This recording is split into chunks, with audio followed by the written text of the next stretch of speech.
नमस्कार दोस्तों, स्वागत है आपका आपके अपने YouTube चैनल दीपक रचित कथा में।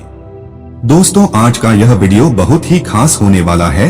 आज की इस वीडियो में हम बात करेंगे इंदिरा एकादशी व्रत के दिन आपको कौन कौन सी गलती बिल्कुल भी नहीं करनी है। तो वीडियो पे बने रहें अंत तक। साथ ही आपने हमारे चैनल को सब्सक्राइब नहीं करके रखा है तो चैनल को भी सब्सक्राइब कर देना।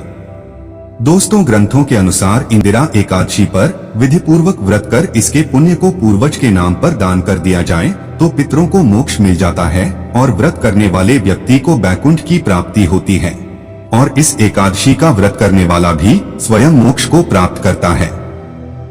दोस्तों, इंदिरा एकादशी का व्रत करने और भगवान विष्णु की विधिवत पूजा करने से व्यक्ति को वैकुंठ धाम की प्राप्ति होती है। पुराणों में बताया गया है कि जितना पुण्य कन्यादान हजारों वर्षों की तपस्या से नहीं मिलती, उससे अधिक पुण्य एकमात्र इंदिरा एकादशी व्रत करने से ही मिल जाता है। तो इस व्रत का कितना महत्व है यह आप समझ गए होंगे।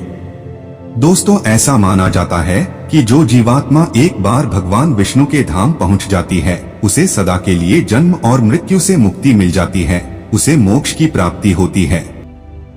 तो दोस्तों, आइए अब जान लेते हैं इंदिरा एकादशी व्रत की सही विधि क्या है, इसे करने का सही नियम क्या है।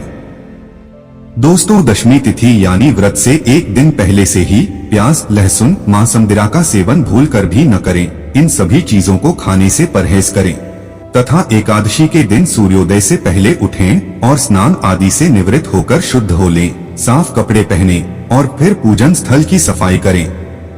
फिर गंगाजल छिड़क कर स्थान को पवित्र करें। अपने हाथ में जल लेकर व्रत का संकल्प करें। फिर ओम माधवाय नमः, ओम विष्णवे नमः और ओम केशवाय नमः बोलते हुए 3 बार हाथ में जल लेकर इसे पिएं। फिर थोड़ी सी हाथ में जल लेकर हाथ धो लें और एक चौकी लें। चौकी पर पीले रंग का कपड़ा बिछाएं, साथ ही उसके चारों ओर कलावा बांधें। इसके बाद कुमकुम से कपड़े पर स्वास्तिक बनाएं। फिर भगवान गणेश का ध्यान करते हुए गणेश जी को चावल और फूल अर्पित करें। चौकी पर भगवान विष्णु की प्रतिमा या फोटो विराजित करें और उन्हें पीले फूलों की हार चढ़ाएं। फिर दीपक जलाकर भगवान विष्णु का ध्यान कर उन्हें प्रणाम करें। साथ ही आप तुलसी का पत्ता भी चढ़ाएं। इसके बाद आप विधिपूर्वक स्तुति, सहस्त्रनाम, चालीसा और आरती के साथ पूजा करें। पूजा होने के पश्चात भगवान विष्णु को फलों का भोग लगाएं। यह भी ध्यान रखें कि एकादशी व्रत का पूरा दिन अहिंसा, सत्य और न्याय के आदर्शों के साथ व्यतीत करें। इस दौरान आप चाहें तो फल, दूध और पानी पी सकते हैं। शाम होने पर दोबारा इसी विधि से पूजन करें। बस ये आपको पता होना चाहिए कि इस व्रत का पारण अगले दिन किया जाता है। अगले दिन सुबह उठकर स्नान आदि कर शुद्ध हो जाएं और दान करने के लिए अनाज निकालें। साथ में दक्षिणा भी रखें और इसे किसी श्रेष्ठ ब्राह्मण को दान करें। दोस्तों, व्रत के दौरान खानपान से जुड़े कई नियमों का भी पालन करना पड़ता है, जिसके पीछे वैज्ञानिक और आध्यात्मिक दोनों ही कारण जुड़े हुए हैं। शास्त्रों के अनुसार इन 15 दिनों में तामसिक भोजन से परहेज करने की सलाह दी जाती है और सात्विक भोजन करने की सलाह दी जाती है और आपको भी खान पान से जुड़ी नियमों का पालन करना चाहिए।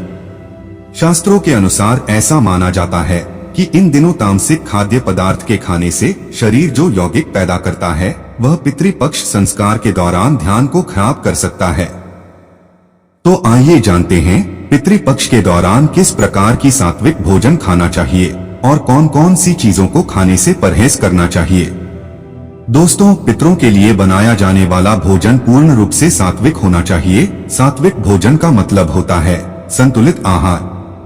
पितृपक्ष के 15 दिन आपको तामसिक भोजन का त्याग करना चाहिए, क्योंकि इस दिन पितरों के नाम का श्राद्ध और तर्पण किया जाता है। इसलिए पितृपक्ष के दौरान हमें सात्विक भोजन का सेवन ही करना चाहिए। सात्विक भोजन में पूरी सब्जी, खीर, मिठाई बनाई जा सकती है। श्राद्ध कर्म बहुत साधारण तरीके से करना चाहिए, लेकिन बात करें सात्विक खाद्य पदार्थों की तो आप इसमें ये सारी चीजें शामिल कर सकते हैं। पितृपक्ष के दौरान उड़द की दाल के बड़े, चावल, गाय व भैंस के दूध घी से बने पकवान, खीर, मौसमी सब्जी जैसे तोरई, लौकी, सीताफल, भिंडी व कच्चे केले की सब्जी ही भोजन में मान्य है। दोस्तों, श्राद्ध के दौरान सिर्फ भोजन बनाने का महत्व ही नहीं, बल्कि आप किस अवस्था में भोजन को पका रहे हैं और आप क्या खा रहे हैं, इस पर ध्यान देना आपके लिए बहुत ही जरूरी होता है।